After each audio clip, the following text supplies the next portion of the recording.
Good evening, everyone, and welcome to another nerdy episode of another Nerdy Talk Show, where we talk nerd. So, a little bit of a heads up, there will be no segments tonight, with the exception of Hooked on Harmonics, due to tonight's topic. Tonight, it is our reflection of San Diego Comic-Con. Boom! Yep, we do this every year. We like to talk about the various announcements, all the various projects, everything like that. But yeah, I guess this year is going to be a little different. Because, stuff going on in Hollywood. For the kids that didn't catch up of what's going on and what we discussed last episode, let me just put it in here. The writer's strike, now that SAG has joined in, has completely shut down Hollywood. I won't go too deep into that, but you can see, like I said, you can see the last stream to hear our thoughts on it and everything like that. But anyway, due to this, Comic-Con in San Diego did not have any Hall H panels. For those of you who don't know what Hall H panels, excuse me. For those of you who don't know what Hall H panels are, there is a large room in the San Diego Convention Center called Hall H. This is the room where major companies do their panels that include big name cast and crew that include the big name, excuse me. I'm a little bit speedy tonight, I apologize. Just a little exhausted. I don't know why I said speedy. Anyway, Hall H is one of the largest rooms in the San Diego Convention Center that's used to promote some of the larger projects that include the cast and crew of the project, these projects include like more Marvel projects, DC projects, Disney projects, all that stuff. I actually got my chance to go to a Hall H panel when I witnessed the sneak preview of Clone Wars in 2008 when I attended San Diego Comic-Con. But yes, because of the the writer's strike, Disney, Netflix, Universal, HBO, Lucasfilms, and Marvel have pulled out. So there was no major announcement panels that could be presented. Because of that, Saturday was kind of dry, as well as Sunday. But yeah, that's what happened. Again, I must emphasize they pulled out of that Hall H. They did have a presence in there, but they had it was mainly just booths on the floor and everything like that. Simple stuff. So that brings up a bigger question for this year's convention. Can San Diego Comic-Con still give us some good stuff despite not having any Hall H panels? We'll have to find out tonight as we cover each day of Comic-Con. So keep in mind, there was a ton of stuff that came out, and I don't know if we'll be able to cover everything. Regardless, I wouldn't be surprised if our stream went over time, so I apologize. The fourth day didn't really have much. I'm probably just going to go dry on that one there. I'll see what happens. Anyway, as I said before, we're having a little bit of a slow start right now. Everybody's kind of having some issues right now. Kuma's doesn't have Wi-Fi on him right now, so I'm just going to be hosting for a little bit until Cruiser gets here. Jablonski is currently coming home from his trip to in Florida with his girlfriend. We actually made lightsabers. We'll save that for another day. So yeah, we were gonna have Raul tonight, but he had something come up. So yeah, it's gonna be a little bit of a slow start. I apologize. I'm never really good when I'm alone, but I try my best. So let's get started. Oh yeah, one more thing. I'm not gonna be taking calls tonight. I would like you to communicate with me on the chat as much as you can. So keep that in mind. I apologize. We'll be back to our regular format next week with more segments and everything like that. So, yeah. Okay. Let me send a quick message here.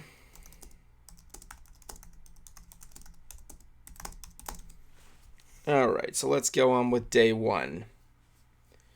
Day one started off pretty slick. This was Thursday, August, sorry. It was Thursday, December. What was wrong with me tonight? I apologize. July.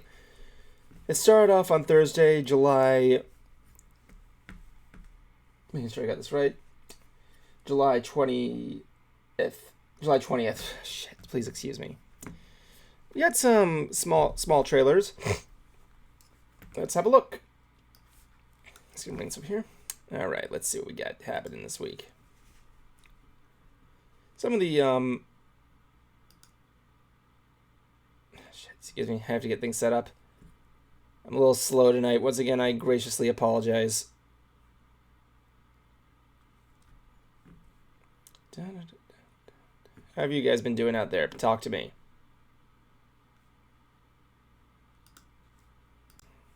Keep in touch. I'd like to talk to you more, see what you guys thought about Comic-Con. I don't know if you guys have seen any of the major announcements this time, but it wasn't anything major, just mainly a lot of cool stuff. I'm glad we got what we got. Really do.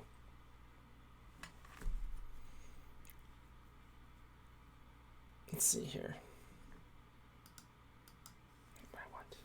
Okay, there we go.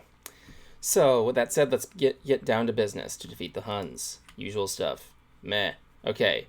So, we got a lot to talk about tonight. Let's start with day one. The first trailer that we got, this was an upcoming video game, The Walking Dead Betrayal. I like this coaster, by the way. It kind of gives me like one of those, what's that one game? Shit, I want to say Hello Neighbor meets like, I don't know, the logo gives you like a Left 4 Dead kind of vibe.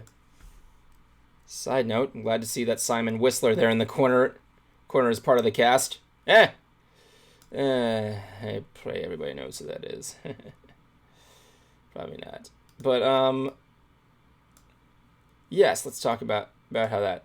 Let's talk about this one here. I really enjoyed what I saw here. We got is kind of like a over-the-head action shooter meets Among Us kind of deal, which is pretty good. The what's it called here? The description for it is, in The Walking Dead Betrayal, up to 8 players must work together to make repairs on their outposts and fend off walker hordes, all while trying to figure out who the traitors in their midst are. So yes, that's kind of, I like the idea of more of those deceptive team-based games, such as the stuff you saw with Among Us. I mean, we played it a couple of years ago on stream. Definitely want to check out if you want to see me make an ass of myself, or you want to see Cruiser friggin' get wasted. That was a good time. I gotta do that again, really. It's a PC game. I can't play it because I'm a Mac user, but I really want to see if it comes out on any other platform there, maybe Switch or like PS5 or whatever. I still don't have one. I have to get one. But I like it looks simple. I like the idea of fending off hordes while trying to figure something out. I like that little twist in there. I don't know if any other games have done it, but the idea of just doing it in a Walking Dead setting. I mean, I'm not a big fan, but the idea is pretty good out there. I like the idea. One of the things, the art style is good, but it's nothing really to write home about. It's just an over-the-head deal. It looks more like a mobile game than a PC game. It's hard to say. It really is, but it's good stuff. It's good stuff. So yeah, we'll keep in touch with that one there. We'll see what's going on. And next trailer we got here, a spin-off of Adventure Time. Adventure Time, the Fiona and Cake. This was announced back in 2021 and focuses on the titular characters Fiona the human, and Cake the cat. Though those that watched the original series will remember that both these characters were first introduced in the 3rd season of Adventure Time as the female versions of Finn and Jake. As previously confirmed by Warner Brothers Discovery, Fiona and Cake will embark on a multiverse hopping adventure in the journey of journey of self-discovery, all the while a powerful new antagonist determined to track them down and erase them from existence lurks in the shadows. According to further sources, that Fiona and Cake is the latest in the Adventure Time franchise, following the original series, which concluded in 2008 alongside the original series. A limited series, Adventure Time Distant Lands, ran on Max, then known as HBO Max, from 2020 until 2021. Honestly, with this, I really regret missing out on Adventure Time. Seriously, I gotta get into it, especially if I want to see this, because I liked the whole urban atmosphere with this. Rather going into the land of Ooh, I think it was called. Please excuse me.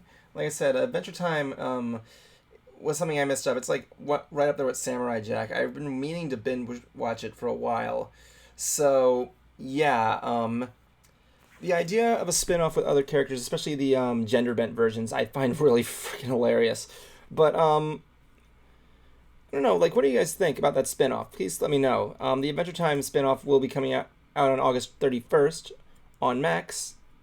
I like this whole, like, and I also like this poster. I like the, it gives me, like, a Doctor Who kind of feel.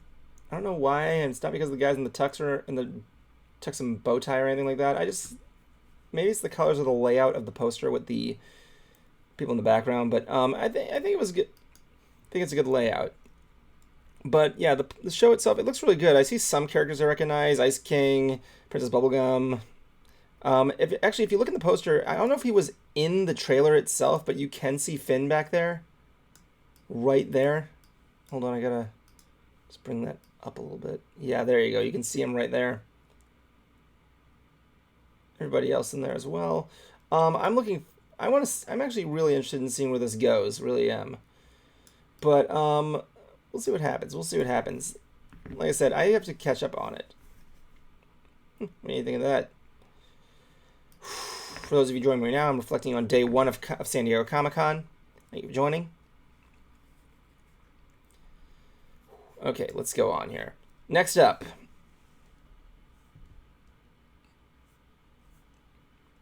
Harley Quinn Season 4. It's a bird, it's a plane, it's motherfucking Harley Quinn.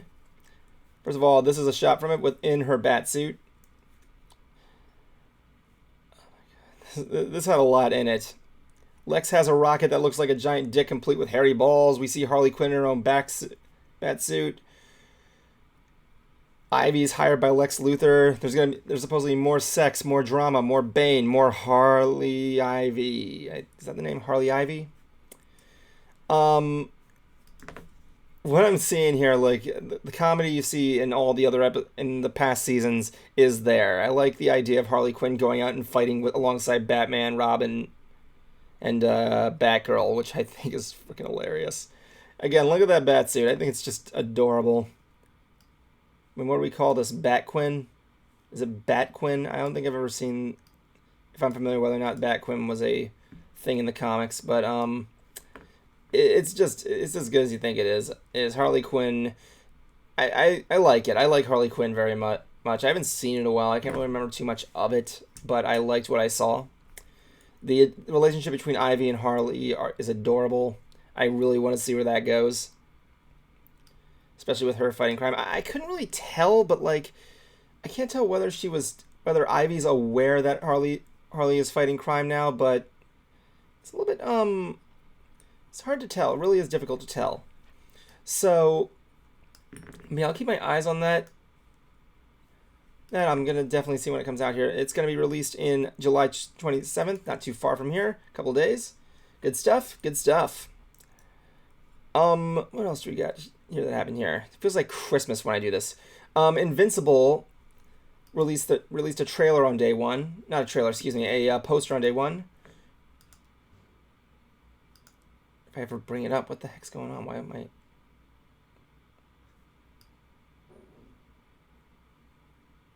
Oh, there it is. I don't know why it's there. What the heck? There we go. Please excuse me. Invincible released a poster for their second season. Definitely one I missed out on. I can't deny on that one.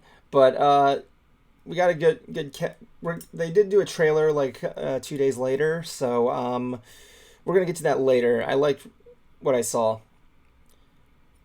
The cast was what really got me on that one there. They got everybody in this, and when I say everybody, I mean everybody. My goodness, I can't even go into too much right now. Please excuse me. Next up, we got a poster for a spin-off of The Boys. I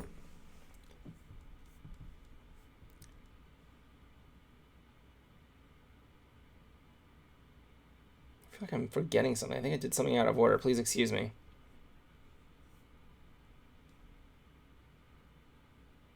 Oh yeah, sorry, I did do some stuff out of order. I apologize. The point is, it's Gen 5. Gen 5, it's a spin-off of The Boys. Might as well get this one out before I go back to the other everything there. There really wasn't much to be told about this aside from that, but premieres September 29th on Amazon Prime. Check it out. Be there, be a trapezoid. Next up, I'm just going to take some stuff back here. We got a clip from the upcoming TMNT Mutant Mayhem movie, where we actually got a little bit of stuff there. So their mission, they're out on the mission, they're suiting up just to go out and get some Go-Gurt. I think they said in the thing that there was a 20-minute... apparently the 20 minutes of the movie was shown at San Diego Comic-Con. I won't be talking about it due to spoilers, but there's an article on IGN that they released that describes exactly what was shown during the clip show. And but this one, yeah, the whole clip is them just leaping on different roofs. They're suited up, they got everything out there, and they're off to get Go-Gurt and other groceries. It's all product placement. It's actually really friggin' funny. But yes, it also has that one quote. What did that say here? I wrote it down here. Humans are the demon scum of the earth. Avoid them. Don't say hi. They lust to murder that which is different to them.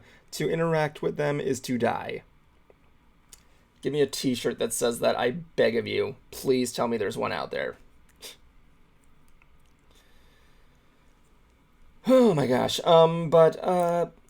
Yeah, it looks good. I really want to get into it. I mean, like, even the guy that did Spider-Verse said it was really fun. He likes the art style. It's good stuff. But yeah, I want to see where it goes. Like, I'm not much of a TMNT fan.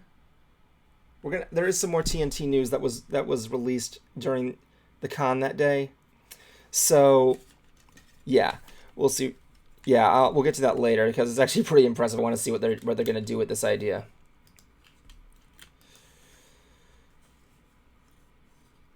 Anyway, let's move on.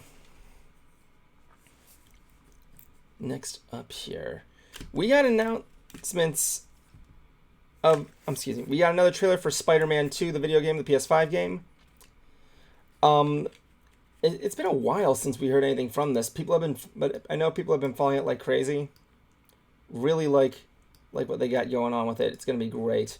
The release is going to come with this cool PS5 with a Spider-Man skins console and a Spider-Man skin DualShock controller. Good stuff. I love it. I might, but I don't know if I can because I'm saving for a trip. But what can be said about the What can be said about the visuals of the PS5? They're slick. They're beautiful. They're realistic-ish. I know it's not, but it's like as realistic as video games can get. In this, the Spider-Men, Peter Parker and Miles Morales, enter new chapters of their lives as they balance their responsibilities as protectors of Marvel's New York. Harry Osborn, Peter's best friend, returns into his life, and Miles looks to build his future beyond high school. The relationship between our heroes is tested and strained as the symbiote appears to threaten them, the city, and the ones they love. We got some good clips on this one here. Miles meets Harry Osborn. We got some shots of Kraven the Hunter, who looks magnificent. And we also got a reveal of the Venom suit. I don't know whether or not Venom's going to be playable or not. I can't remember whether it was announced or not. Please excuse me. I haven't really followed the game too heavily. Jablonski usually does. I completely forgot he was going to be on here. But I like the slickness and like liquid-like of the Venom suit in this game. So yeah, we'll see where that goes. It looks like a good game. It's going to be coming. Pre-orders begin next Friday, and the game releases on October 20th. Not too far from here. It's going to be a good Halloween for Spider-Man fans. Definitely. With that said, let's talk about a poster that was released. Borderlands the movie.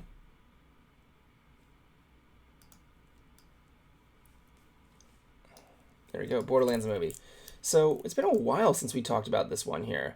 Borderlands the movie, where the last thing we were talking about was the cast. With that cast, let me just go down the list here. We got Kate Blanchett as Lilith, Kevin Hart as Roland, Jack Black as Claptrap. I remember that one specifically. Ariana Greenblatt as Tiny Tina. Florian Montenier as Craig. I can't pronounce that last name. And of course, Jamie Lee Curtis as Tanis. Oh my god. And there wasn't... I know this is not much of a poster, but it does have the announcement of a release date, which is August 9th, 2024, next year. I'm looking forward to the Borderlands movie. I want to see where this goes. I mean to get the 3-pack of it for the Nintendo Switch. I heard it's okay. But it's definitely one I'm interested in. Definitely, no doubt. But yeah, there's not much really to talk about there aside from just that, the release date and the poster. So yeah, it's good stuff there. I don't know why this poster reminds me of something else. I don't know what though. No, well, maybe it's just me. Anyway, moving on here. We did other news that we got going on here. The first 3 episodes of Secret Invasion are heading to Hulu. This started on July 21st and August 17th. This will be a limited time distribution. Pokemon Ultimate Journeys will air in the US on September 8th on Netflix. And this will be the first Pokemon series that replaces Ash as the protagonist. Keep in mind the series has already had a Japanese release. Nickelodeon acquired the rights to the 1987 TMNT series, all 193 episodes. So my question is, what are they going to do to air this? Are they going to be airing it on Nickelodeon? Are they going to be putting it on Nicktoons or maybe a streaming service? It's a little hard to say. I want to know where that goes. Some more stuff from the floor here. One of the stuff that they had out there was this cool Jurassic Park photo op area where you can sit on the toilet while the T-Rex looks at you and is about to eat your face. If you don't know, this is based on the scene from the first movie where the lawyer gets eaten. Technically, he's the first person to ever be eaten by a dinosaur, I guess. Is he? I mean, there's the raptor, I guess, but I don't know whether that guy survived or not. He did definitely get injured, I'll say that. But still, that's just freaking hilarious. First guy to be eaten by a T-Rex, let's just put it like that. Still good stuff there. There was also this cool Venom pinball machine that was shown out there, which I'm actually gonna bring up here. Hold on, let me just bring up the thing. I just gotta bring it over here. Let's get that shit out.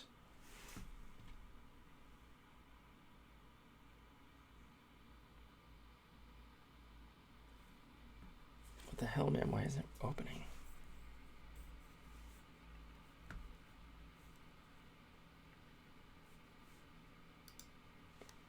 Oh, it's up here. Excuse me. I have like 4 windows open. Let's bring that up here. Let's get some beautiful, delicious screen sharing here. There we go.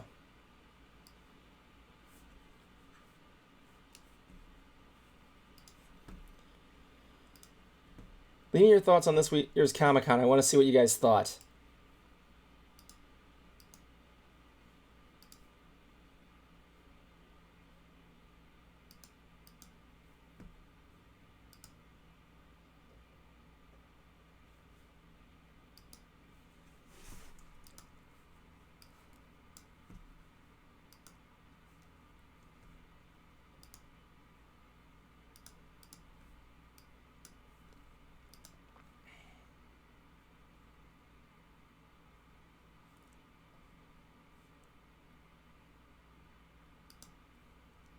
There we go.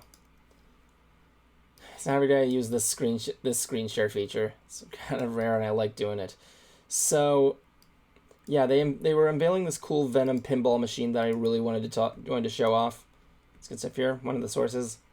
I like the base there. Get out of that.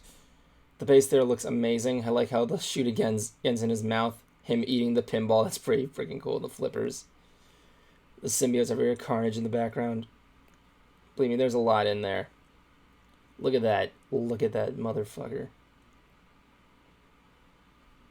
I love this design. I don't know who designed this, but it looks fucking awesome. There's more shots of it. The screen. Yeah, there we go. Look, there's a slideshow I want to show off. Yeah, there we got Black Suit Spider-Man, Anti-Venom's in there. Or is that Spider-Girl? I can't tell. I can't see the chest. It might be regular Spider-Man. Please excuse me if I'm wrong with that. We got the other ones there. Riot, Agony, Phage, Lasher. Other symbiote creatures in there. I love this. It looks like a complete symbiote invasion of the city. I like the comic book panels in there as well. I love it. I love everything about this pinball machine. I wish I had one. I want room in my place to get one. What's that? Is that Spider-Gwen? Is that Venom Spider-Gwen there? The flipper base have the symbiote outlook to it. I love it. I love it. I love it. Oh, it's in the symbiote capsule. This looks amazing. See, you can choose the host. If I were to go there, I'd totally go with Eddie Brock. Not really much a Flash Thompson fan. Gwen Stacy. I haven't seen a lot of the Gwen Stacy Venom suit. What do we got there? Was that Hulk, Wolverine, and I don't know who that third one is. I think it might be Rhino. I could be wrong. Oh, fuck yeah. I love that. Awesome. Pinball. I like how pinball games have went from like regular like coin operated games to like themed up battle games sometimes like this. And it's clearly symbiotes versus Carnage. Oh, that's the sound effect for Spider-Man's web shot. Oh, Scream's back there. I didn't even see her. Dude, Scream is an underrated character in my opinion. She's like completely underutilized. I love it. I love it. I love every second of this pinball machine. Yeah, I don't know if this was only on the floor or not, but still, it looks amazing. Was it able to be seen? Please excuse me. Was it seeable? I want to make sure it wasn't in the corner. Let me just show you guys again real quick just in case. Let's make sure. There you go. One quick look at this machine. Oh shit, sorry. I wasted the time there. I put it on the wrong fucking...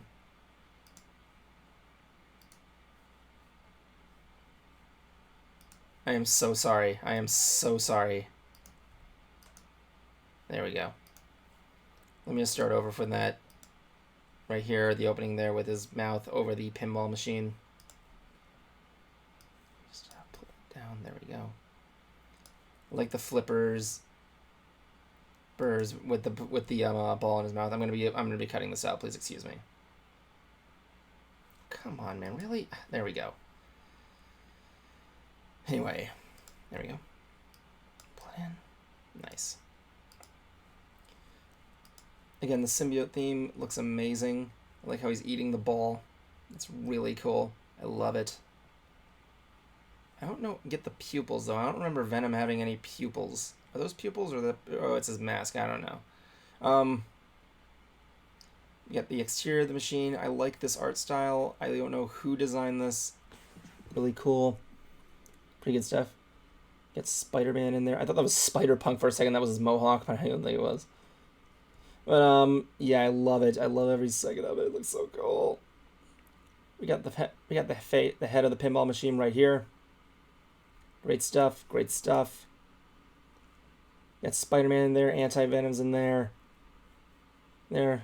We're gonna get to that in a moment. There. You can see Eddie Brock there getting taken over by the Venom suit. The symbiote, parasite on the side. Good stuff there. You got all the other symbiote creatures there. Riot, Agony, Phage, and Lasher. Oh, we got some other stuff there. You can get there. Miles Morales, Sleeper, Hybrid, Infected. We got Carnage in there. What does he say here?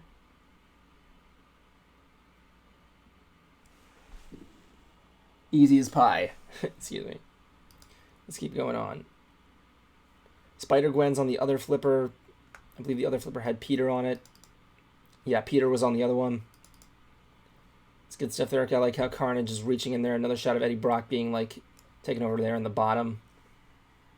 I don't think I can make this easier. Oh, didn't mean to do that. Did not want to do that. Excuse me. Trying to remember what I did to zoom in. There we go. right there. I don't know if you guys can see it well or not.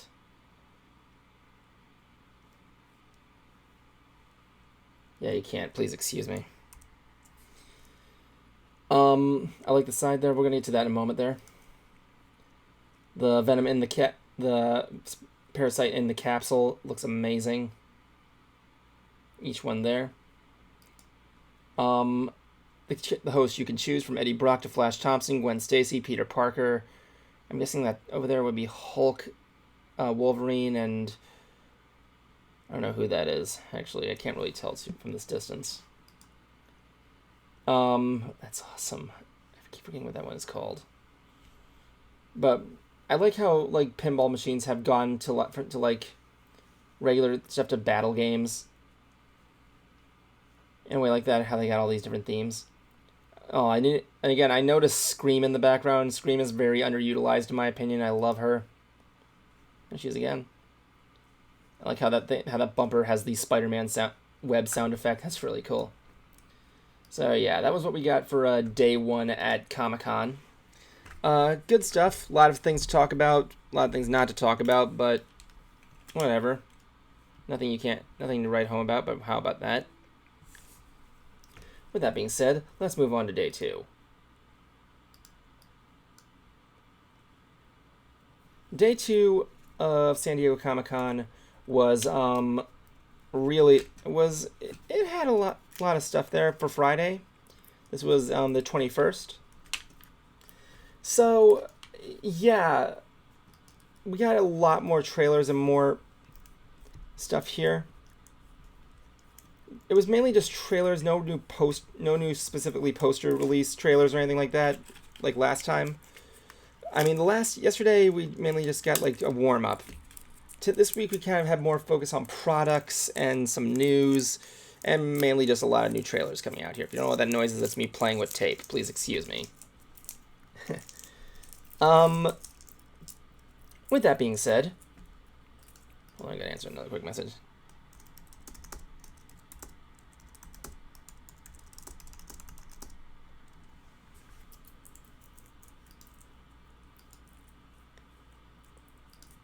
Let's move on to the trailers that were shown.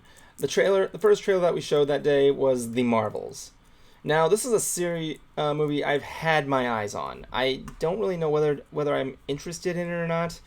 I mean, I like the idea of having friggin' Carol Cree and sorry, not Cree, friggin'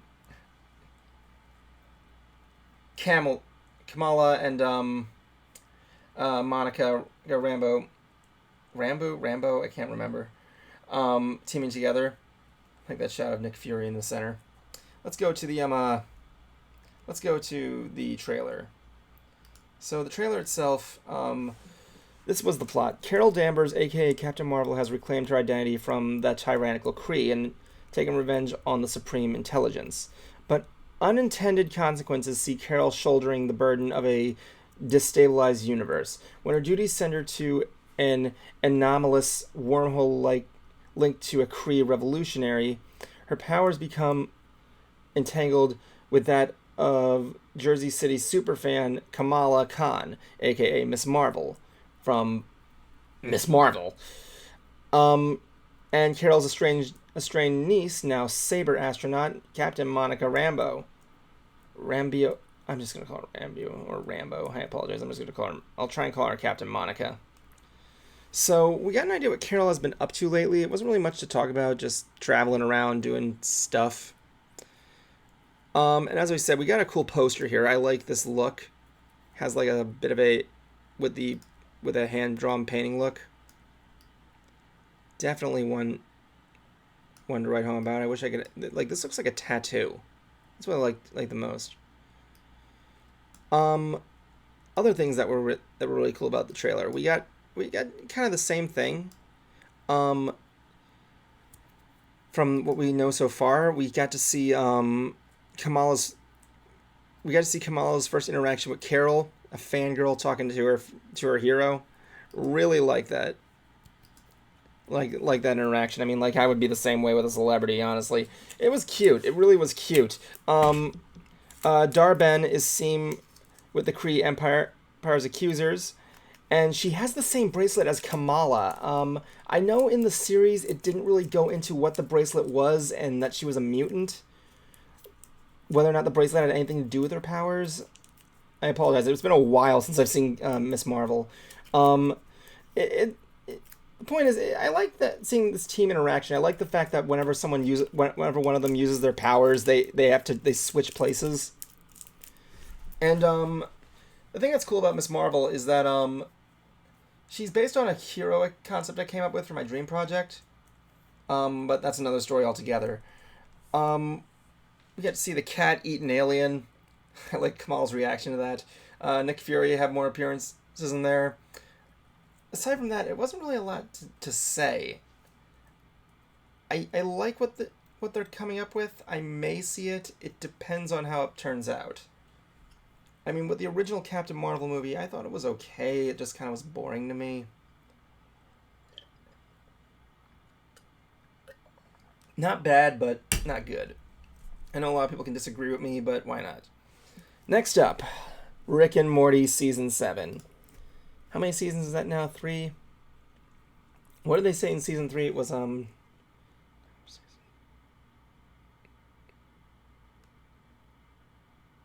yeah. So that's, 5 more seasons to go. If you want to go with the 9 more seasons, 100 years. 100 years. 90 to go. We're celebrating 10 years of Rick and Morty. I remember when I first saw the series, actually, I was at Grand Brony Gala, and Higgins got me introduced to it. That's how I got Season 2 on iTunes. It was really... I haven't seen much of the new stuff, but from what I've seen clips of it, and what I've seen clips of, I like. I am not really following the story too well, but, you know... So, we got 2 trailers for Rick and Morty to help celebrate this. First off, we got an anime, Rick and Morty the anime, which the animation looks stellar. I like what they're coming up with this whole concept. My question is what the animation is going to look like on the show. Be it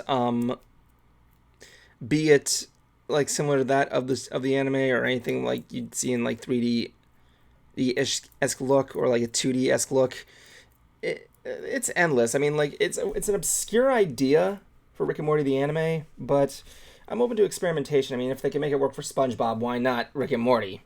I think they've already tried it before. I could be wrong. Don't give me correct if wrong. But yeah, there really wasn't much to talk about in terms of the anime. Anyway. In terms of Season 7, we don't have much information on it, but they did say, the producer did reveal that Season 7 is coming out pretty dang soon. Please excuse me. It's boiling in this room. I needed to turn on a ceiling fan. It's coming out pretty dang soon, quote unquote, what they said. But the question that was racing on everybody's mind is, what about Justin Roiland? As you know, he was booted from the series due to some recent... let's say, problems. They are closing in on the recasting for the voice of both titular characters, but no other news was mentioned about it, so we're just going to have to see where that goes when the next season comes out. Next up is Mortal Kombat stuff. I'm actually going to wait for Cruiser to come on here because I want to know what his thoughts are on these fighters. Because I like how Mortal Kombat is suddenly turning into into like a Super Smash Brothers-esque version, but more violence, more out there characters. Okay, so this was one I actually had to add today because it completely went by me, and that was Tiny Toons Luniversity. We got to look up at the upcoming theme song for the new Tiny Toons spin-off show. This is more or less focusing on the character's school life. This theme song has the same tune, similar lyrics, and it looks good. I like the concept. I can kind of get into Babs and Buster Bunny's new voice actors. I don't know if it's the same one or not. I mean, Babs sounds a little bit weird, but yeah, it's just showing the life of these characters. characters at school, learning from the original Looney Tunes at Acme University. It's coming out on Cartoon Network, which is weird because my experience with Tiny Toons is Nickelodeon. I know it's really weird to say, but hey, that's what I got. I remember when Looney Tunes was on Nickelodeon at one point. You can actually look up the opening to it. It's really weird. It's like completely rotoscoped or like cropped out with like weird green screen effects. It's like crazy. Like you can see the cropping points, how like the green like bled into the animation cells. Point is, yeah, Looney Tunes was on Nickelodeon at one point, but yeah. I like some of the characters were missing there. We didn't see Elvira. We didn't see Montana Max. Dizzy Devil wasn't there. There, Furball, Dodo. We didn't see a lot of the other characters in there. Just we only saw Babs, Buster, Plucky,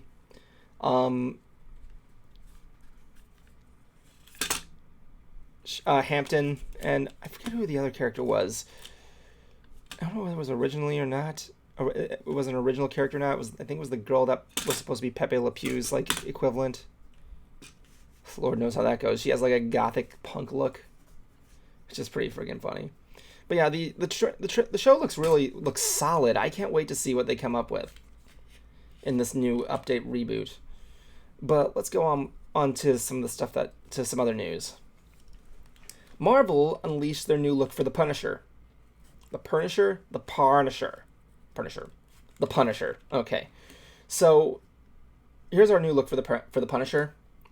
I love this design. I love it very much. Perfect. I like how they gave him kind of like a cyberpunk-esque look. What the fuck? Why is it gone? Okay, there you go. Oh, look at that stuff. The laser guns. This is clearly taking place in the future. The new logo mixed with the clips on his belt. It looks really cool. I got like a Tron-esque glow to it. I love this design. It's really cool. Other stuff we got there was oh my god, we're doing this again. One sec.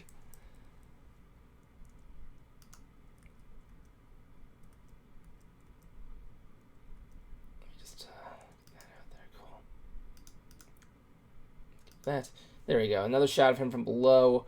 I love the look they gave him. Any look, it's hard to make the Punisher not look badass. It's really good stuff. And of course, we got this regular concept art of him right here. I like the stuff here. I like the simplicity of this. And the logo, was that what it looked like in the other thing there? I thought it was bleeding for a second. Let me look at the picture again. It's pretty much the same thing. Good stuff. Let's go down that image there. Yeah, look at that stuff. Who don't love the fucking Punisher? Everybody loves the Punisher. I mean, hey, he's the only superhero that can get into the political scene. Why not? Controversy. Controversy, thy name is Evan. I mean, why am I being here? We don't have 2 minutes of controversy this week. We have Hooked on Harmonics coming out. Ugh. But yeah, it's looking good. I love this design. Really cool. Speaking of comic books, there's a new comic book coming out by comedian Andy Samberg. Oh, not a comedian. Is he a comedian? Andy Samberg? I want to get that right. Who do I keep confusing him with? I know Andy Samberg's an actor.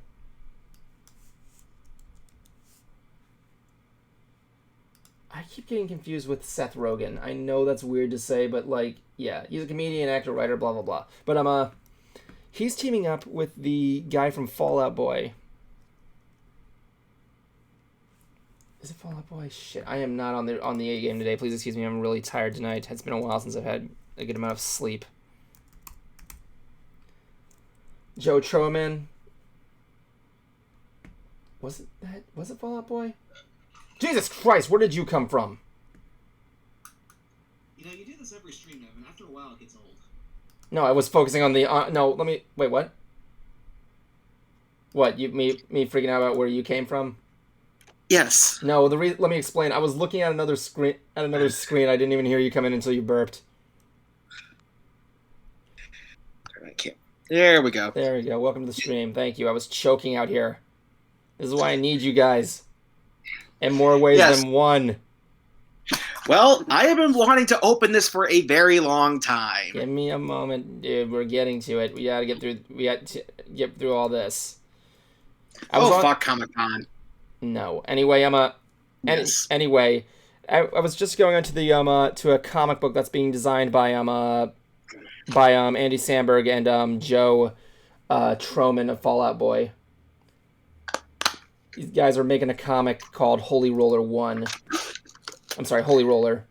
So the concept for this comic book is you ever seen Mystery Men? Mm-hmm. You know that one, what was it, the bowler, the girl with the skull, her dad's skull and the bowling ball? Yep. So this is what this comic book character is. He's basically like her. The bowling ball, Holy Roller is the story of a bowling ball wielding vigilante who fends off neo-Nazis that have invaded his hometown. And he beats the living shit out of them. Like I love these designs. They had like a whole comic preview for it, and it is violent as shit, man. It looks really good. I love it. He's not going to read one issue. I don't know. I think there's a digital version coming out. When is it coming out? He's still not going to read it. Everything okay tonight, dude? Yeah, everything's fine. You seem a little grumpy. No, it's just, you get excited for all this stuff, but you never follow up on any of it. Like, this looks so cool! I didn't see it. Don't be that guy tonight, dude. Please. Other stuff that was... Actually, yeah, it's good you're here. I wanted to talk to you about the upcoming Mortal Kombat content that was coming out. Yes. Mortal Kombat. So, Mortal Kombat 1, we got a look at some returning fighters and new fighters in the trailer for the pack roster. So here's what we got coming here. I got a picture of it right here. You can actually see in the Ants chat. We got Quan Chi, Takeda, Ermac, which I think is really funny that they brought him. Has he been gone for a while, Ermac? Was he in the last one? Don't know, but he was in the MK9 reboot. That's really cool they brought him back. But in terms of guest stars, we got the Homelander, Peacemaker, and Omni-Man from The Boys, which is... I wasn't expecting Omni-Man or friggin' Peacemaker to show up.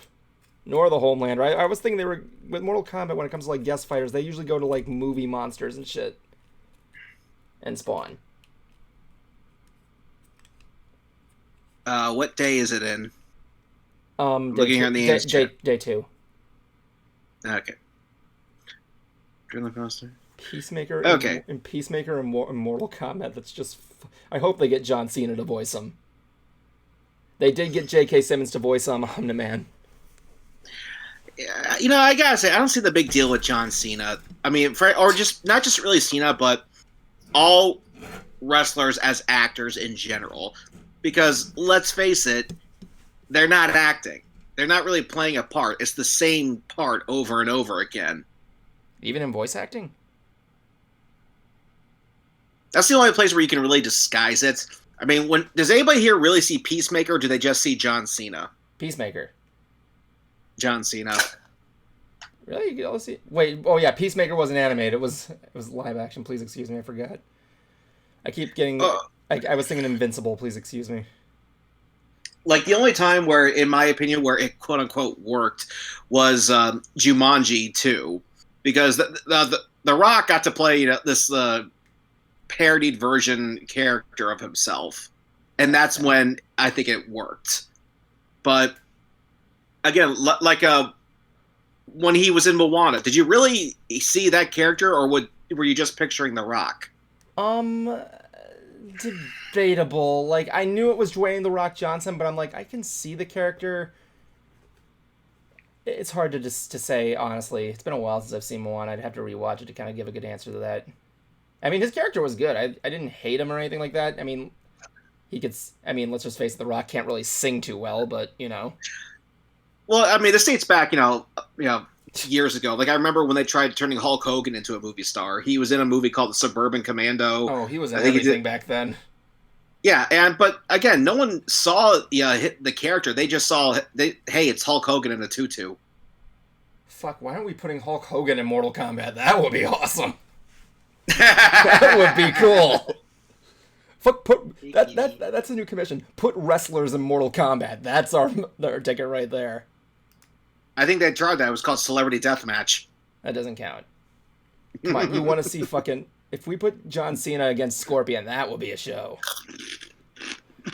But yeah, what do you think of this lineup, honestly, as a Mortal Kombat fan? Let me go back here to the chat. Yeah, if you want to, like... Because usually, like... Who's the guy flying?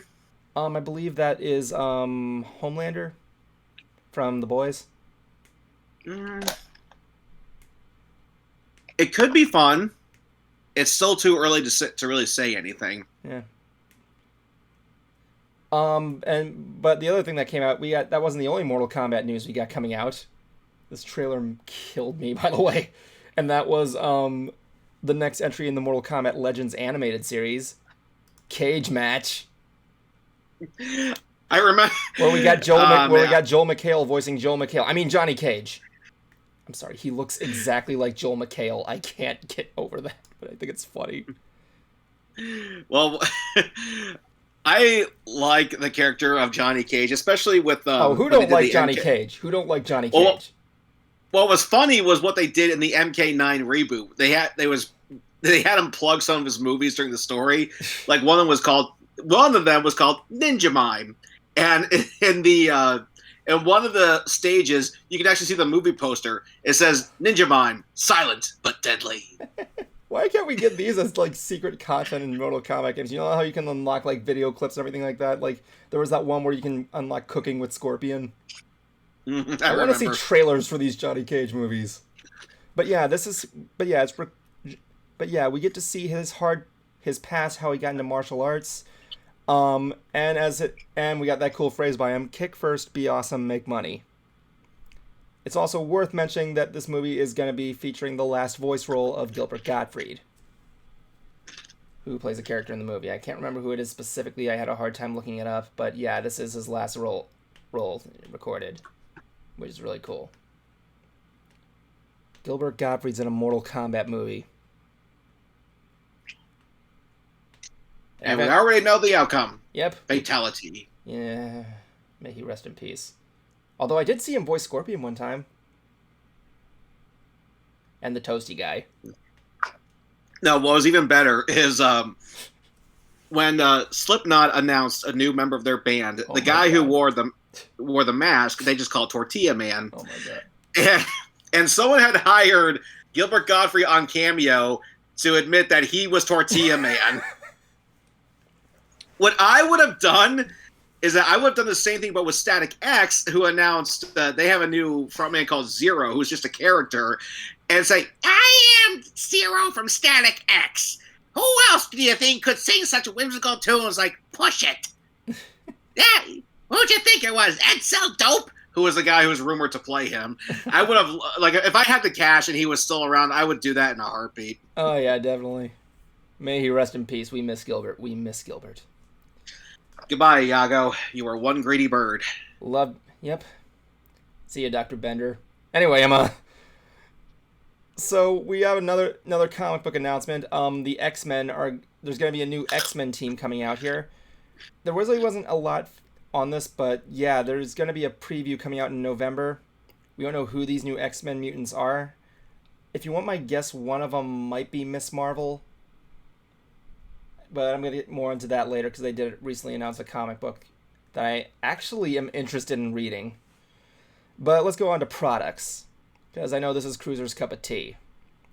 I know most of these are Jablonski, but... Oh, who joined us? Raul! It's Raul! Raul, what the hell? Dude, we haven't seen you in ages! Welcome back! Welcome. I came back from the underworld for a visit. Dude, Damn it, I told you not to go there! How did you get out of Jesus Christ. How did you get out of the room? Anyway, good to see you. We were just talking Are about... you sure you want to ask left. I took a left after Walt's head under the castle.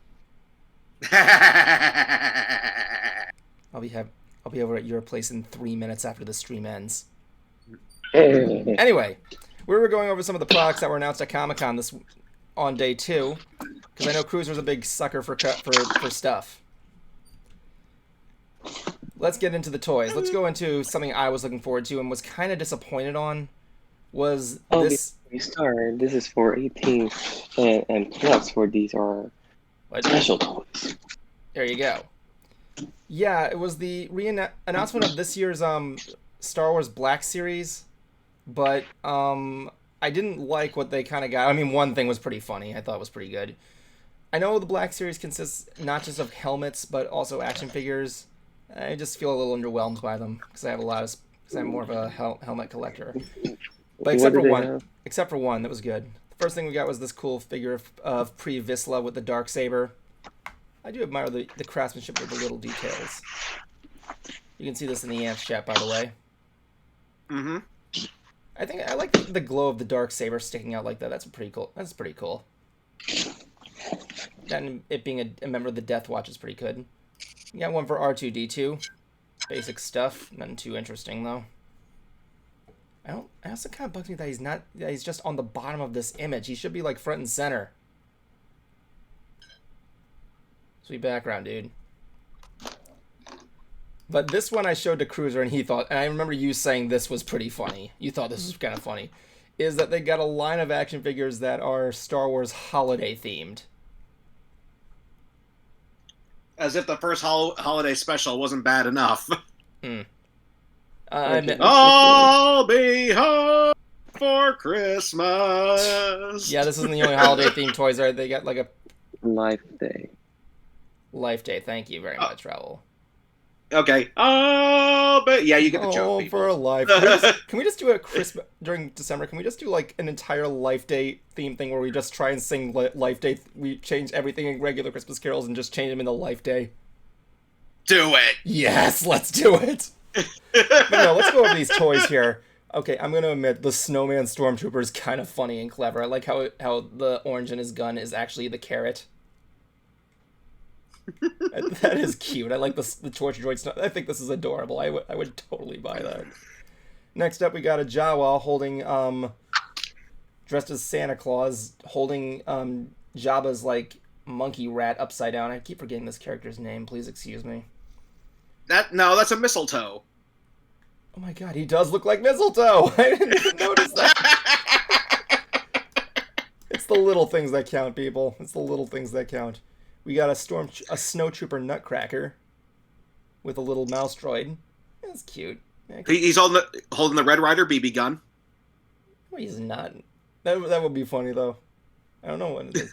We got a K unit with the droid from Fallen Order.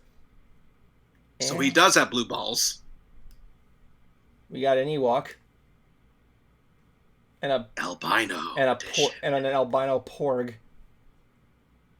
Oh, no! See, that's Jack the Skeleton's Christmas costume. No! I just noticed something. He's the same colors as the Yeti from Rudolph the Red-Nosed Reindeer. As if Yetis come in any other color. Racist. Thank you, Raul. We got this. I'm guessing this is supposed to be a Tin Soldier Mandalorian. Not sure, but I like the building they house this in, Lego Brickbuster Video. Oh yeah, I'm gonna get to that. This wasn't housed in there. That was just a Lego stand. We're gonna get to that in a moment. Next up we got some Transformers coming out. In honor of the 15th anniversary of the original movie, they got a Decepticon pack coming out that includes in it Barricade, Starscream, Megatron, and the Deception Blackout, with the propeller blades and all. Ooh. I will admit I do think these designs are cool. I like regular design Transformers with like the little details. Not much on Starscream, but you know, I like the chain mace. I like the helicopter Decepticon was pretty cool. What else does it got here? It comes with the backdrop, missile launcher, 2 rotor blade accessories, and a Scorponok minifigure, which is really cool. I hope they have a place to insert him into. Right up the ass. Next up after that, we didn't really get too much more. It was just That was last Tuesday. It was just like a regular figure set. I can't really... I'm trying to bring it up, but I'm having a hard time, like... My OBS screen is a little glitchy tonight. Do you have a way for me to see? I haven't seen any of these. Yeah, if you go... You see the voice chat? Where it says ant chats? Yeah, they're all in the ants chat. Okay. Damn it, now I'm gonna have I'll Be Home for Life days stuck in my head all night. Thanks a lot, Cruiser. Hey. Well, I could go with the Aqua Teen Hunger Force version. I'll be home for Christmas. Thank you. Knocking back. No. So for this one here, we got a little bit of stuff there. We got what is this? The Legacy Evolution Deadeye Dual Pack. Experience the origin story, which is quoted as experience the origin story of legendary Cybertronians before the war with the Deadeye Dual Pack. Before the Cybertronian War, Cascade blasted Javelin in the head, cementing their long-standing rivalry in the Transformers history. Inspired by the IDW comics, this 2-pack comes with a 5.5-inch Senate Guard Autobot, Javelin, and a Senticon Cascade action figure. I do like the colors in this. The colors look pretty cool. Bring that up to the people to see. Gotta show it to the kids. To the children. We also got this. We also got another one from Nova Prime, which looks really cool. I like how his big bulkiness and those cool those giant laser cannons. And the last one was a Nacelle. Just want to say the Beetlejuice, the tour. Nice, man. Really? Hey, where'd that come from? From the Broadway show. No kidding. Keep forgetting that was. When did you see the Broadway show? A few weeks ago. Nice. But yeah, like Cruiser said, one other thing that was taken on the floor there was this cool Lego Blockbuster video store. Which was very interesting. I didn't know they had that. They did announce. I don't know if it was part of the Comic-Con. It wasn't, Harry no. Potter. Harry Potter Gringotts Bank Lego set that includes the front of the bank, the dragon from the 7th movie, and there's also the bottom part with the saves and a mine cart that actually rolls down. Oh yeah, I think I know what you're talking about. The only thing is, I don't know if that was part of the Comic-Con announcement or that just happened before. I think so. It was like there was a lot of Lego sets there were a lot of Lego sets like announced at Comic-Con. I think I remember seeing the Gringotts one. Believe it or not, that was when I went to Comic-Con in 2008. That was the only thing I bought was a Bionicle set. Oh, Bionicle. We all miss Bionicle. Well, we mourn the loss of Bionicle. Cruiser has some news of Comic-Con, which is going to be this week's Hooked on Harmonics. We'll be right back with some Hooked on Harmonic goodness. Stand by.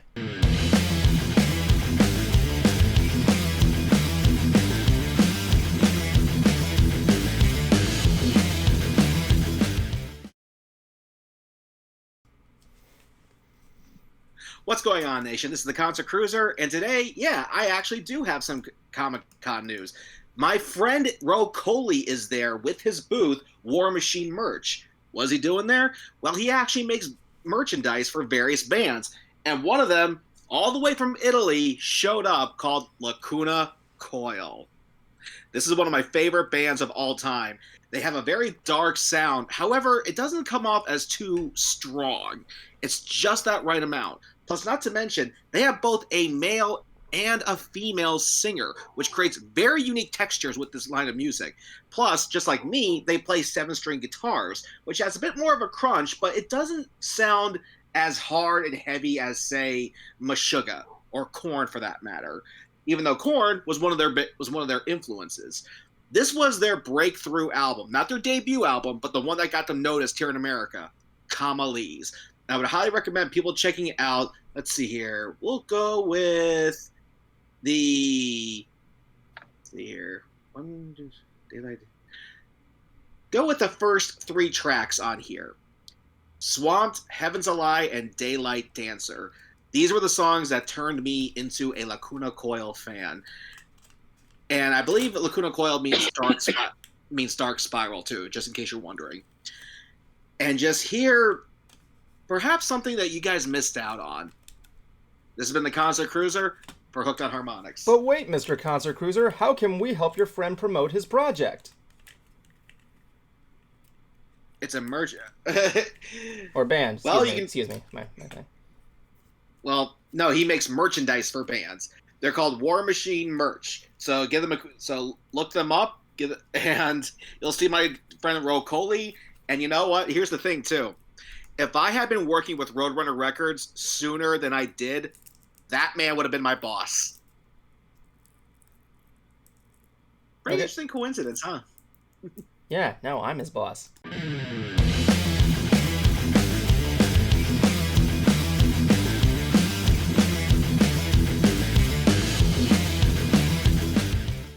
Welcome back, everybody, to our coverage of San Diego Comic-Con.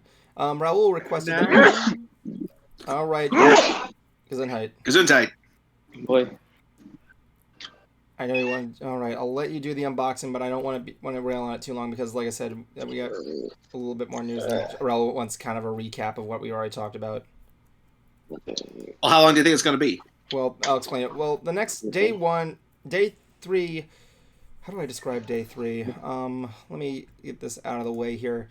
As you know, I said in the beginning there, this year's... It's really cool, by the way. What? Oh, you're trying to show us something there, Raul? No, the Invisible, the trailer. Yeah, we'll get... Yeah, like I said, I'll give you a recap. Here, let me take over for a moment here. As I said in the beginning here, this Comic-Con was going to be a little bit interesting because of the recent pullouts with the Hall H situation with Hollywood and the writer's strike causing Hall H to not happen. And actor strike.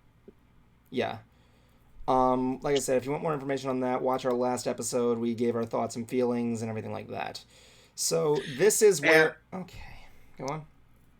Oh, no, just I remember Clownfish TV said that what they think is going to happen is that it'll be replaced by new retailers or possibly new media. And the fact that my friend is there with a metal band that he works for, hey, I'm all for this. So if it's getting too much for Hollywood, bye-bye. And I'm trying not to be sarcastic about that, but some of the of your friends are marching in this strike, dude. Who? Some of your friends in there. I can't remember all of them. I know Thespio and his wife are part of it as well, specifically. I can't remember who else though specifically. They're not union actors. They're part of SAG. Yes, they are. No, they said they're not. Will had a protest sign that says that he's not union. Yeah, but he's still out there. He's still supporting. Yeah, but he's not union. Well, again, I don't want to go into the strike again. We gave our opinions last episode. Anyway, okay. All I'm saying is that I haven't heard from that guy in months. Anyway, the reason I'm bringing this up here is because this is where the lack of Hall H kind of was showing its face. So if you guys have seen Comic-Con streams, Saturday and Sunday are usually the days where they do the Hall H panels. They give away the projects, but because of this, there really wasn't a lot announced. Day 4, in fact, didn't really have much to even talk about aside for a trailer or two. But no, Prince Golden, like I said in the beginning, there is no call-ins tonight. Didn't they announce 2 animated DC movies? Yeah, I am gonna mention that. So yeah, day 3, there we got a good majority of trailers, some news, and that's pretty much it. Honestly, there were some products, no posters, but we got some stuff that can hold us over. Day 4 was not really was kind of blank. I'm gonna look up at the last minute to see if there any small things were announced, but then again, I wasn't really expecting a lot from day 4. So with that being said, let's go into day 3. Unless you want to do your unboxing right now. I already did mention in the beginning that we might go over schedule. Okay, sure, why not? Because, like I said, I've been wanting to unbox this for a long time. You see, ladies and gentlemen, this is Scott the Waz's Mysterious Game of Crypticism. So, let us see what this thing is like. Ooh, okay, this is pretty cool. Now, I love the decorative box. Okay, this is pretty cool. Look at, hey all, Scott here. And Is it hey all or hey y'all? All. It says right there, all. But I'm from the South. We say y'all. So, but anyway. You're from Buffalo, New we York. got like the Wendy's. Born and raised in the South. Lived there for 9 years. Came back. But look, we got like the Wendy's employee. Let's see here. Polybius. Rip Ringo. I don't know. That's a Beatles reference. Okay. Here it is. The Sega Genesis version. I actually ordered 2, but this one I got first. I'm going to set this aside for now. Okay, we have the double-sided poster. This, from what I understand, is every single title card from his series. But on the back, we got what looks like an E.T. poster.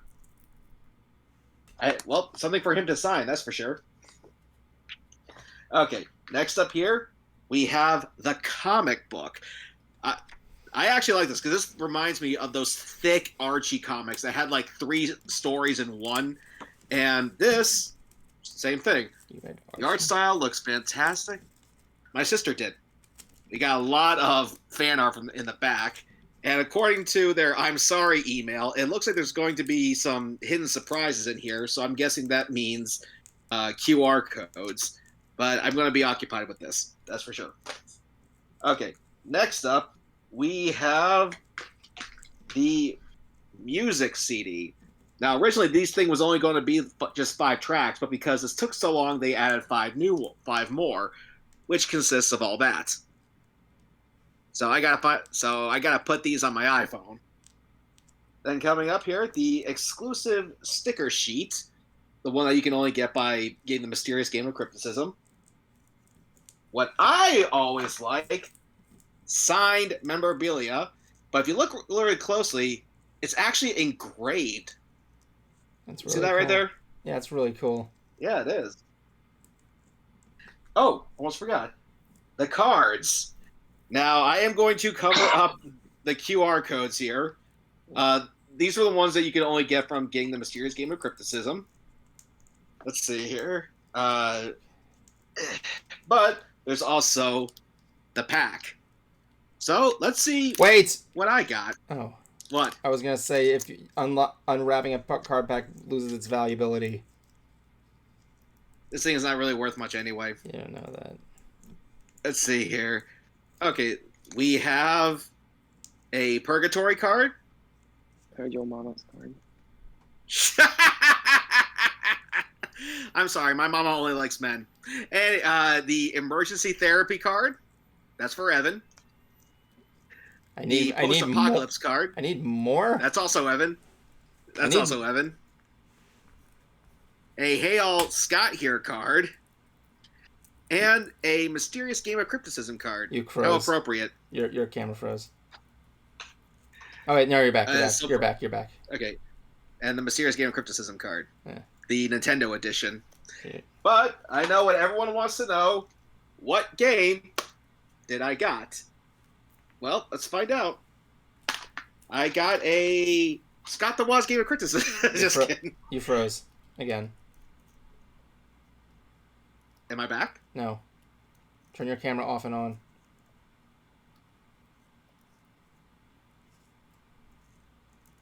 There you go. Okay. I got a Mysterious Game of Crypticism game. Cool, now you need a Sega Genesis. Well, let's see here. I do know it is an Acclaim game. So that gives us some indication. Just gotta be very careful. Don't go too fast. You've gotta be kidding me! What is it? Is it Dick Vitale? It's Mortal Kombat 2! Oh my god. Cool, that's a good game. Yeah, so at least I got a good one, not some shitty sports game. Me and my girlfriend were watching the fatalities from that, and as well as the friendships last night. That was our thing. It was Bluey and Mortal Kombat. Anyway.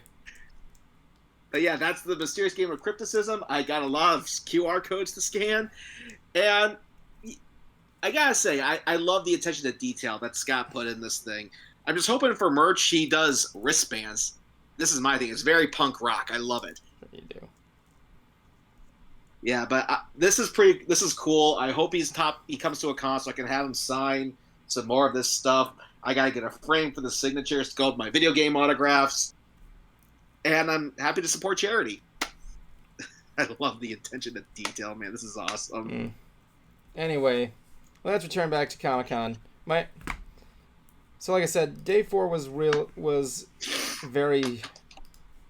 really get much. So day 3 really showed the fact that All H was pulled out. So we'll see but we got some stuff here.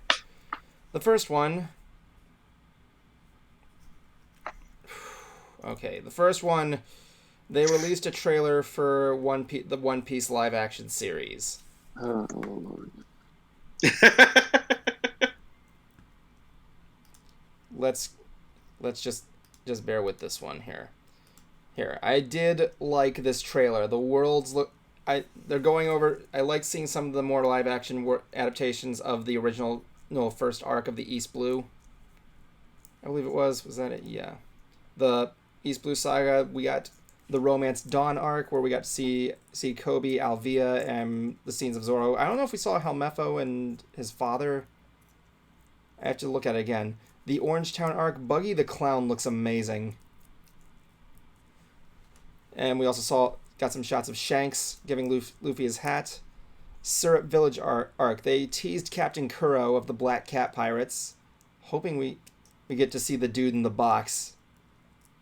Since we did see the scene where they do the first draft of their Jolly Roger. The Baradier arc. We gotta look at Sanji in the Baradier restaurant. I like how all these ships are parked outside of this restaurant, which was something that wasn't really shown in the anime. But it's good stuff there. I like how they're going over like the first arc. And the Arlong Park arc. It was really good stuff there. We saw the scene where Luffy's putting his hat on Nami, trying to win her trust back. The Logue Town arc, which we saw the execution of Gold Roger. And yeah. The anime clearly has some slight changes to it, but I love the character designs. They look close to what you'd expect. Sorry. They look close to what you'd expect a live action One Piece anime to be adaptation to look like, and the environment was great. It looks adventurous and really good. Too bad it's going to blow.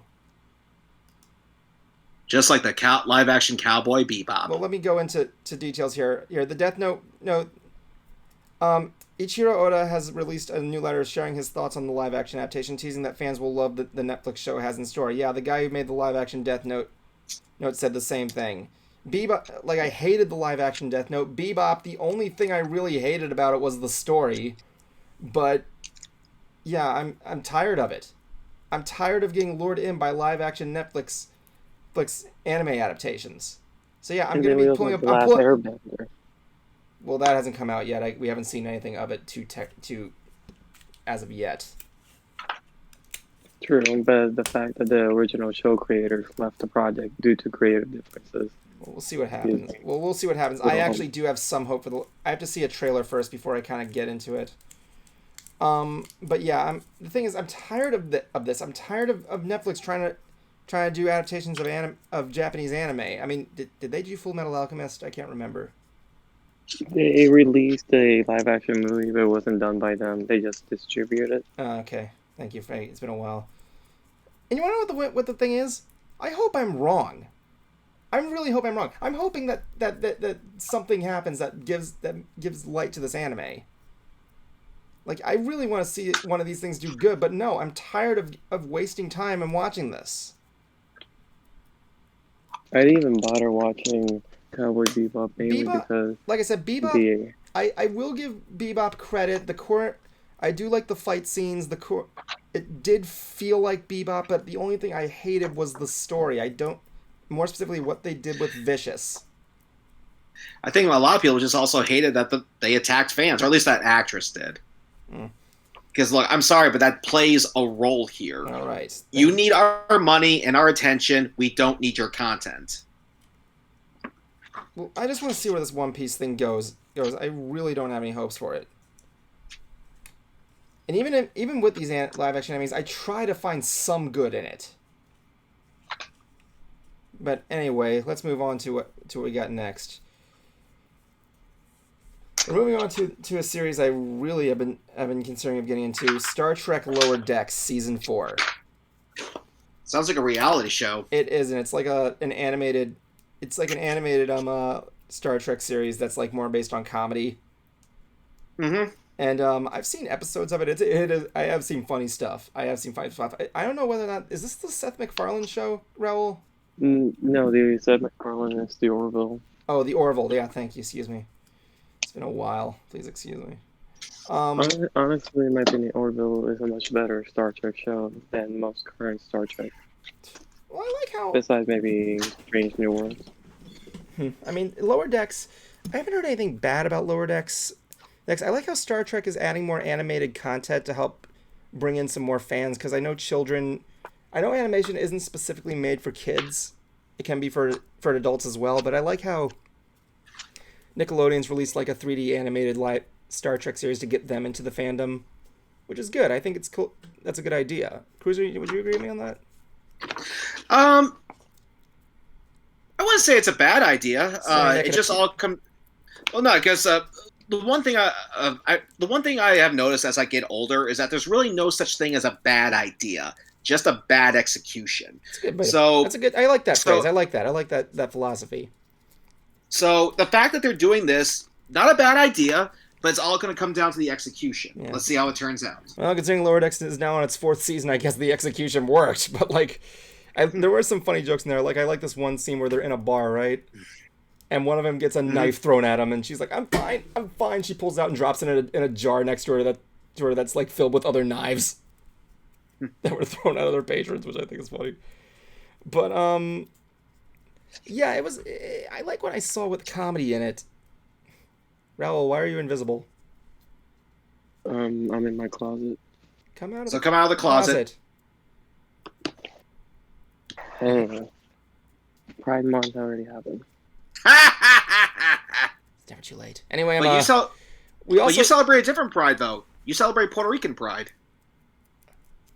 Puerto Rican. Anyway, we also got a clip from the last season of Star Trek Discovery. Honestly, this was a series I missed out on, but I've heard good stuff about. There really wasn't much I could say on it. Really was not really a lot. I've heard mainly bad stuff from Discovery. More stuff better from Strange New World. Mainly the bad stuff was the girl who's supposedly Spock's half sister. She is great at everything and does nothing wrong. Well, neither was Spock, but it's been a while. I'm a little unfamiliar with Star Trek, but like, I know what I know. Anyway, let's go on to something that you were excited about, the trailer for Season 2 of Invincible.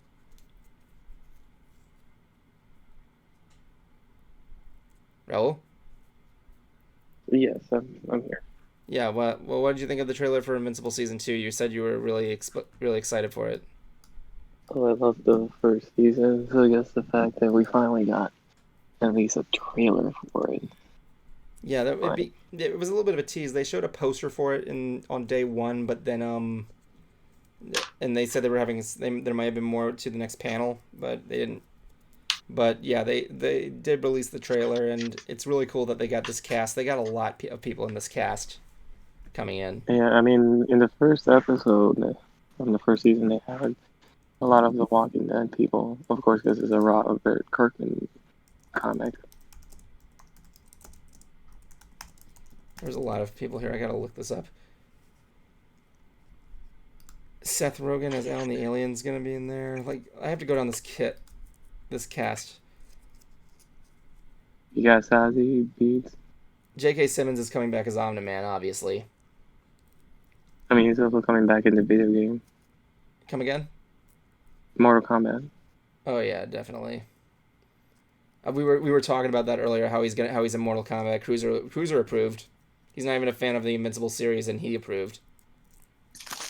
Mark Hamill, Andrew Reynolds, Gary Anthony Williams, Zachary Quinto. Oh my God, Mark Hamill's in the cast too. I completely missed his name. He was in season 1. Clancy Brown, Brad Tuttle, Greg Neal, Kevin Michael, Richardson, Richardson, Chris. and joining season 2.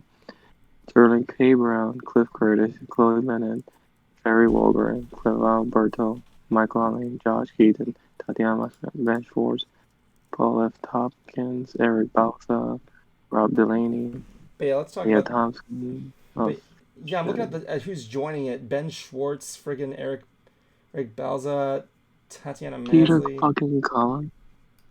Luke McFarlane, Jay Ferda, friggin' Paul Tompkins, Phil Lamar's gonna be in there. Oh God, fucking Samurai Jack. Peter Cullen is also gonna have a voice in there, which I was really excited about because they gave him a sneak preview. Because I'm tight. Yeah, Ben Schwartz. I think I mentioned him before. They got Sonic the Hedgehog. Yeah, he's gonna be in there, man. He's gonna be an Invincible.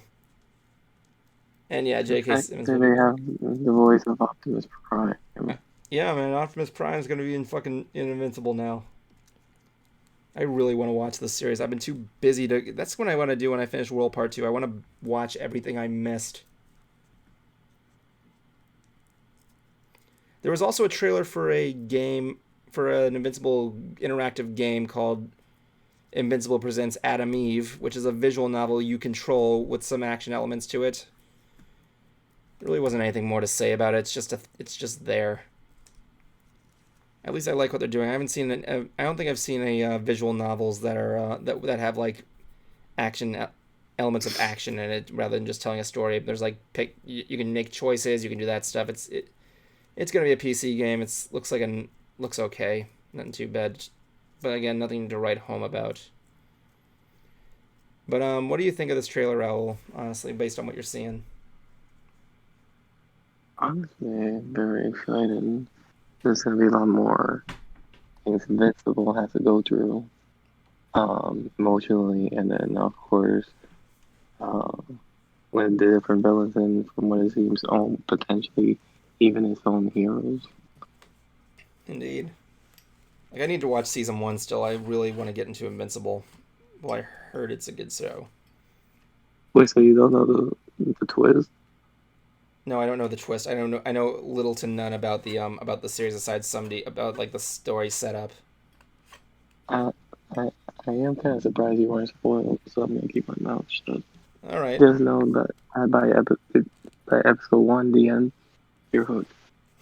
Okay, I appreciate that. With that also being said, let's go into the products that were announced. 3 comic books coming out here. I mentioned earlier that there was one comic that I had interest in. That was the Miss Marvel, the New Mutant, where Kamala joins the X-Men and even dons her own X suit. While I haven't finished Miss Marvel, I do love this character very much. I like her abilities of bending light into solid matter. And I guess this one's not using that version. I know in the comic book she also has elasticity powers. I don't know if that was in the show. Like I said, I still have to finish it. I have like 2 episodes left. But I really want to get into a comic book one day. Like, I really got to get into more comic books. And yeah, this one looked pretty good. Well, I could recommend the one that band Coheed and Cambria wrote. I kind of want to get into a superhero The comic. Amory War. I might take a look. You have to if you send it to me, I'll take a look. I mean, the last comic I recently read was a Tron comic, which I forgot to give you, by the way. I was going to give you a copy of it. You too, Raul, if you want one. I got some D23 Tron comics that celebrate the 40th anniversary that are worth a lot. Thank you for the cat. Yeah. See, the cat wants one. He says he'll just use it for litter box. Are you sure? It's kind of a rare collectible comic, dude. The cat doesn't care. Yeah, right. Other things that were announced was the Amazing Spider-Man Gang War, where the villains of New York are going to be teaming up for control. So he's teaming up with Miles Morales, She-Hulk, Daredevil, and Spider-Woman, and declares war on these super crime gangs, and have to take back the city within 48 hours. And lastly, the last comic book that was released was Timeless, which was a fight which considers like, how do I put it? It features the final battle of the Marvel universe in the future between Moon Knight and Power Man. Not really much to write home about, but it looks pretty good. I like the design of Moon Knight in this comic. The next products that were released were Funko Pops. Of course. Yeah, I'm really sorry. Look, I'm sorry. Like I said, day 3 usually has stuff with Hall H. I had to stretch for this one. Just give me a break. But we got some Christmas-themed Funko Pops here with Wolverine, She-Hulk, Spider-Man, Deadpool, and Iron Man. I do like the one of Wolverine holding the sign that says "Bah Humbub." That's kind of funny.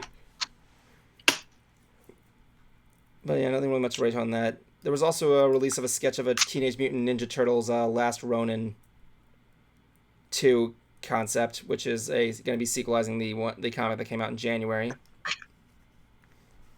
I like this design. I like the idea. I like this concept. Them on top of the building. I don't know what's going on with Raph down there, but why not? Not really much to write home about, but still, I like this design, especially that like juxtaposition. And lastly, yeah, the DC announced 2 animated movies for the small screens. Expected release next year. The first one was Crisis on Infinite Earth,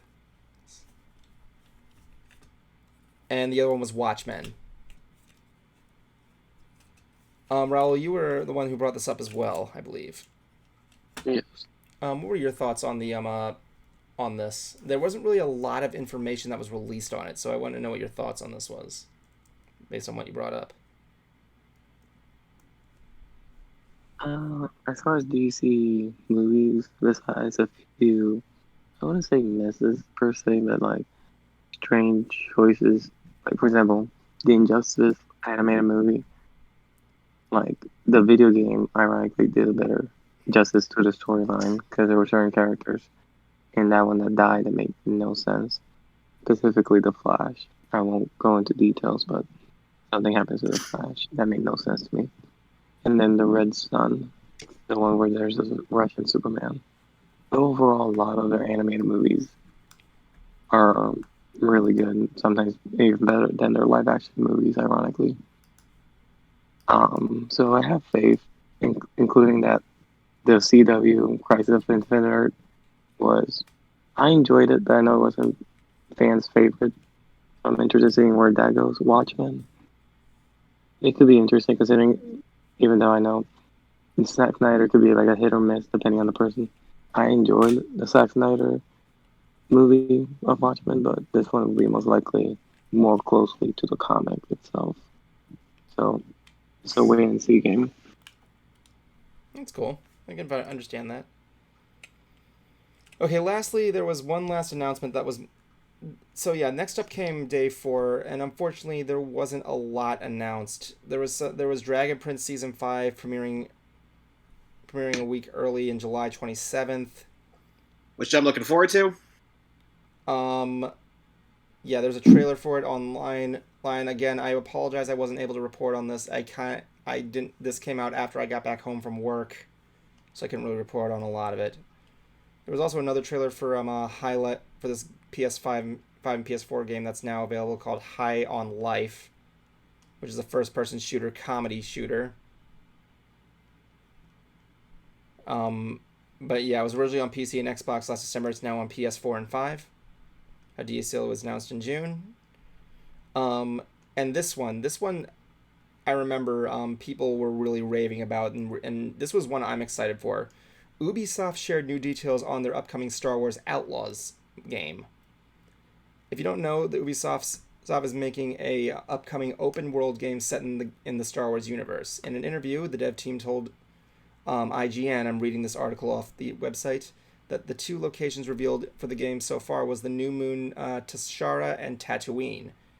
They even confirmed that the players can work for and even betray Jabba the Hutt.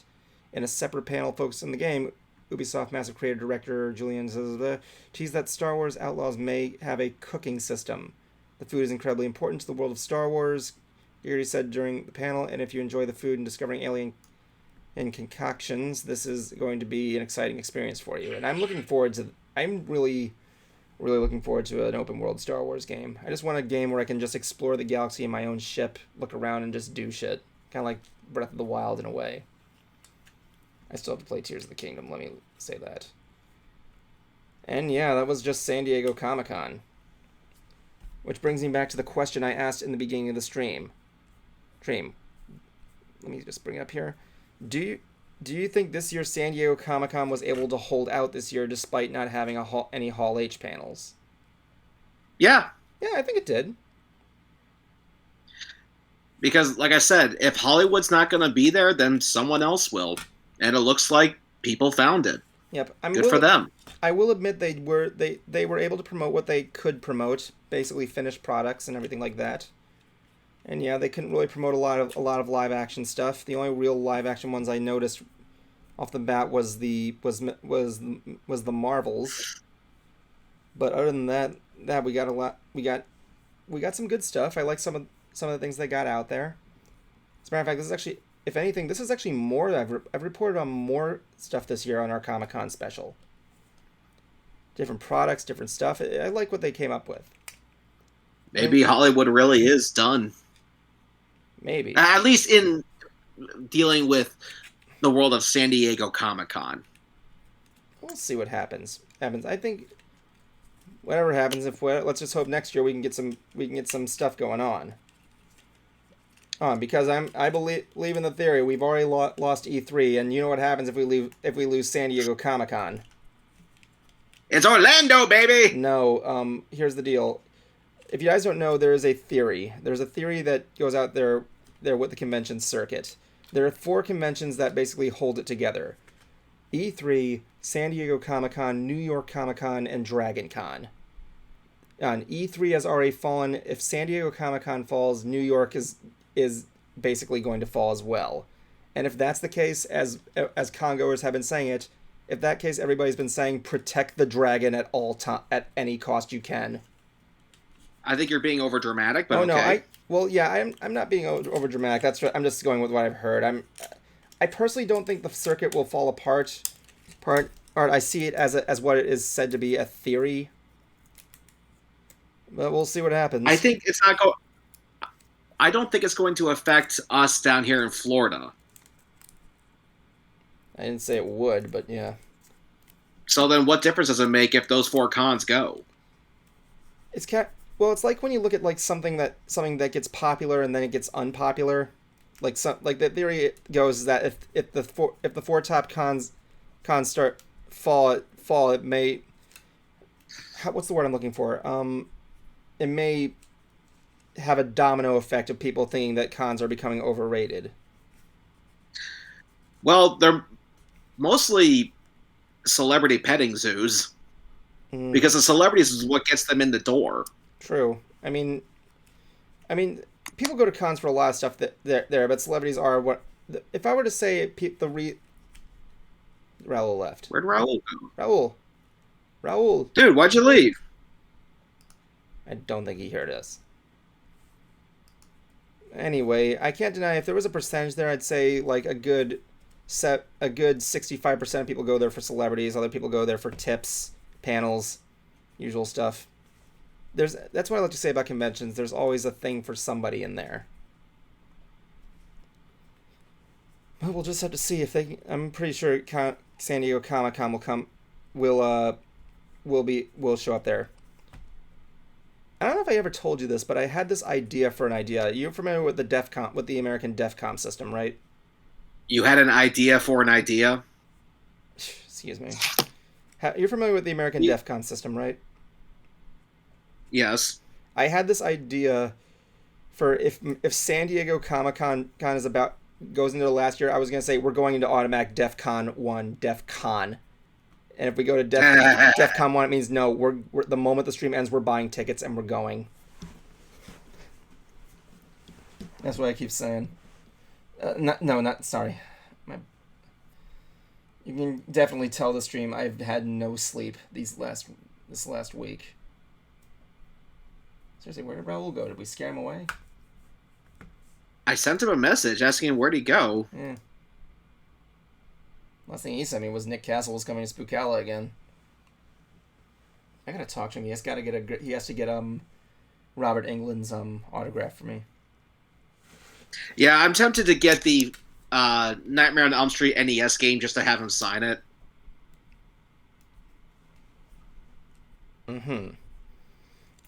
What? Nothing. Anyway, I do like the trailers that we got out here. There was a trailer for The Walking Dead for Daryl Dixon.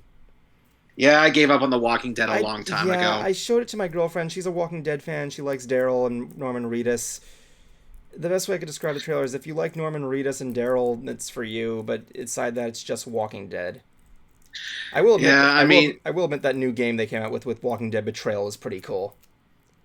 Yeah, just when they brought in Negan, that's where I lost interest. I mean, frankly, I didn't think he was that good of a villain to begin with. I mean, he was just a biker with a baseball bat. I've seen that shtick in pro wrestling. Mm-hmm. I mean, well, then again, if you see a pro wrestler with a baseball bat covered in barbed wire, I'm going to say, okay, maybe that might be a little overkill there. And like the only thing interesting the actor did was that lean back thing he did. Like, well, how'd do? What you gonna do? It's like, really? That's it? I missed the Carl website. And not only that, but just well, they did this thing where they did like what's called boomerang storytelling. You do one episode, and then the next episode has nothing to do with the previous one you just saw. It's just like a different perspective of another character. No, completely other story. Like the first, like one episode was this group of people and their story. The next episode was another group of people and their story, and they had nothing to do with each other. But then later the season, it went boomerang back to where that other episode left off. I'm like, dude, you did a fake out for us when you killed off Glenn the first time. Like, don't do that shit. And then they did the off-screen kill. No, not off-screen. Well, Jeffrey D. Morgan's character killed some other character, but you didn't know who it was until it came back, which I'm happy to say I guessed right on that one. Okay, Raul said there was an emergency. I'm not going to go into details, but that's what he told me. Okay, at least we know. Yeah. But there was a cool Walking Dead game, The Walking Dead Betrayal, where it's like an overhead shooter, but you have to protect yourself from the dead while figuring out who the traitor in your group is, who that can sabotage everything. That was pretty cool. But that's the thing with Walking Dead, like it's one of those series where it's like it's not bad, but it's for me it was kind of repetitive. Like it's one of those things where like you can see why people would still watch this, but you kind of can't. You know what I'm talking about? I wouldn't say that. I would more or less say it overstayed its welcome. That's a good way to put it. If you like it, good for you. I just couldn't get into it. It's like I like some of the stuff there, the ideas there. But the one trailer that I think, but what trailer I like this year? I like the clip from Mutant Mayhem that they showed. Mm-hmm. Where it shows the turtles, they have to go out and stalk in the night for a big mission, to go out and get Go-Gurt, and a bunch of other product placements. And I said this earlier in the stream, beer, I'm just getting a recap for him. Michelangelo's the one that leads, right? No, wait, it's Donatello. No, freaking, damn it, Leonardo. Excuse me, I'm not. God. Master Splinter said this. They all repeat the same thing. Humans are the demon scum of the earth. Avoid them. Don't say hi. They lust to murder. That which is different to them. To interact with them is to die. Can I get that whole quote printed on a t-shirt, please? Please. I want a t-shirt that says that whole thing. Oh my god. But it was good stuff there. But I think, yeah, we got a good thing this year. They actually, what's also cool is that Nickelodeon bought the rights to the original 1987 series. Let me ask you this: as two guys who tend to go to Comic-Cons, obviously we have been seeing a rise of internet celebrities, which is cool. I'm not no shade here, but do you think they should be charging for their autograph? Here's why I ask. Now, when I met Nostalgia Critic, he and everyone else in Channel Awesome, they didn't charge. They just did a free signing for people. It seems like Scott the Woz didn't charge either when he did Too Many Games. However, AVGN, James Rolfe, he does. At least when he did a con in Buffalo not too long ago. He was, in fact, a guest of honor. He was not a community guest. So with that said, should internet celebrities charge for their autograph? When it comes to autographs, it depends on different factors. When it comes, sometimes the cons require guests to charge for autographs, and they give like a percentage to the con. That's some in rare cases. Other times it depends on the person there, what their financial situation is. Because if I'm mistaken, internet celebrities, when they do charge, they're not that much. Like, how much did you pay for James Rolfe? Well, I didn't pay anything for it because I wasn't there. I just knew that he was there charging. I can imagine he might be charging like 60 or something at most. I would say more or less maybe 20 or 40. 20 or 40. Because if rarely 60. I think 60 is like a reasonable price at least. But I don't know about that just because, I mean, my friend Ari, like, he doesn't charge that much for his autograph, and he was in Friday the 13th. Yeah, like, it depends. I guess that depends on the person there, what their celebrity status is, or what their financial situation is, or they might have combined factors. It varies. I'm not against the idea of internet celebrities charging for autographs, because I feel like the internet celebrity is reaching that status of what you'd see in a modern movie celebrity. Mm-hmm. So, in a way, I'm not against it. It just depends. I know that's not a good answer. I apologize. Well, it looks like people are selling Nostalgia Critic's autograph on eBay for $250. However, that's not what matters. What matters is, are any of them selling for that much? And no.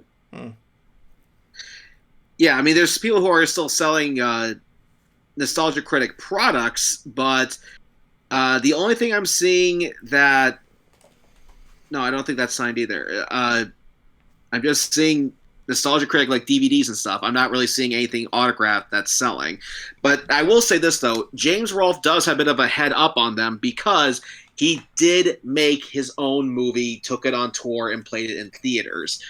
Nostalgia Critic has never done that. He did that with a review. And let's be honest, who gives a shit? With James Rolfe, he's multi-talented. He's a gamer, he's a filmmaker, he's an author now.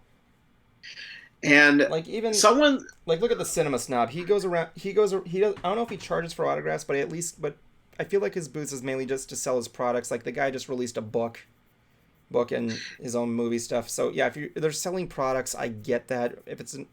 If you want my signature on it, yeah, I can get a little bit of extra, maybe like 10, 20 extra.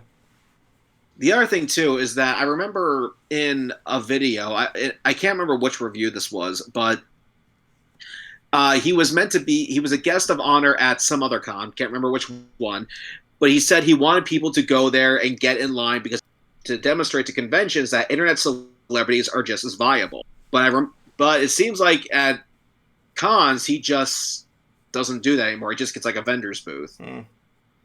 Because I'm not against... Sorry to interrupt you. A little bit of heads up there. I didn't say we were going to have a Final Five tonight, so we're just going to continue off that. That's okay. Okay. Because I'm not against it. I mean, internet celebrities have definitely earned their fan base. Okay, they've earned that subscriber count. They've earned those plaques that are hanging on their wall. But I don't know how much someone like Nostalgia Critic, a Doug Walker autograph would be. Brad Jones, probably not much. But someone like, say, PewDiePie or Markiplier, considering how big their sub count is, if we're just going off that, yeah, I can picture them charging quite a bit. Or at least charging, period. True. That depends on what they've done. I mean, like, look at something like Jacksepticeye, who's done work with Disney and everything. Anyway, I want to thank everybody for sticking with me. I apologize if I was a little choky in the beginning there by myself with the news. But we'll see. But yes, I want to thank you for joining on this year's coverage of San Diego Comic-Con. Again, I apologize if I'm a little dazed. I haven't gotten good sleep these last couple of days. And let's see here. The next convention to come out, I think, is D23, which will be in September. Gotta update more and more of that status of me being Disney's simp bitch, so why not? So, yeah. He is. Yeah, I am. That was Yeah, actually, it's. I brought that up. I brought that up to somebody, and they're like if someone thinks that, exploit it. That's what I do to me, and just have a laugh with it. But Yeah, he's afraid of the mouse at this point. I'm not afraid of the mouse, dude. I'm just a fanboy, honestly. No, he is. Because here's something that actually happened, people. We went to Disney to take our dear friend Justin Jablonski, that one asshole, to Galaxy's Edge. Well, Disney actually has this rule. If someone's wearing a T-shirt of the band Ice Nine Kills, the character actors are not supposed to get a picture with them because they banned them from playing the Orlando House of Blues because they thought they were too violent. So I wore one of my Ice Nine Kills shirts and got a picture with both Pocahontas and Goofy. And you bet I tweeted that shit to them. But I gotta give some props here, though, because the actress who played Pocahontas, she is a big-time professional. Because we all, I walked up to her, I met her, I said, your grandmother Willow looks a little bit like my late step-grandmother, which is actually true, I'm not making that up. And she goes, "Oh, was your grandmother filled with just as much wisdom as my grandmother Willow?" And I went, "Sober." And yeah, everyone around us laughed, except her. Big props to her. She did not break character at all. So I gotta give her props for that. She's a professional. Yeah. Anyway. But yeah, Evan wants to... Anyway, I'll spare you. But yeah, anyway, we'll be back next convention for D23, where we're probably going to be getting some updates on their attractions, movies, and everything like that. Actually, no, even D23 is going to be interesting this year because of the writer's strike. We'll see what We'll have to see what happens, though. With this writer's strike, with the writer's strike going on, it's going to be a little bit of... There's going to be some changes in some conventions coming. And if that's the case, I'm really hoping it doesn't affect MegaCon's guest count. Which I'm still curious about because that's happening really early next year. Yeah, I've already got a hotel for it. Me and my girlfriend are saving up for it after we go there, after I begin my work on the run. Oh yeah, I'll be waiting to see if Bruce needs my help again. We'll see. I don't know if he's going to do MegaCon this year. It depends on what his financial situation is because... Well, he's got a project coming up that I can't talk about online by his order, so more on that later. But we'll keep in touch. We have a lot to go down there. So with that said, live long and prosper. Can you do it? A goobwa. Can you do it? Can you do the hand thing? Attaboy. Like how we're both trying the fucking scissor thing there. What did you say? A goobla? Yeah, a goobla. What is that about? Is that like Klingon? Just made up a word. Oh, you can do that too. Now if you'll excuse me, I gotta get off. I gotta go take a shit. It's the end of the show, so don't blow it.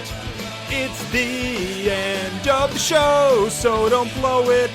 It's the end of the show, so don't blow it. End it right.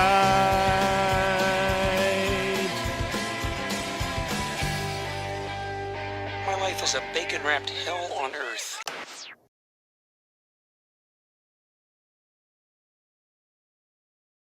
Okay. Looking forward to next stream there when I can finally show off our lightsabers. When Jablonski ever gets back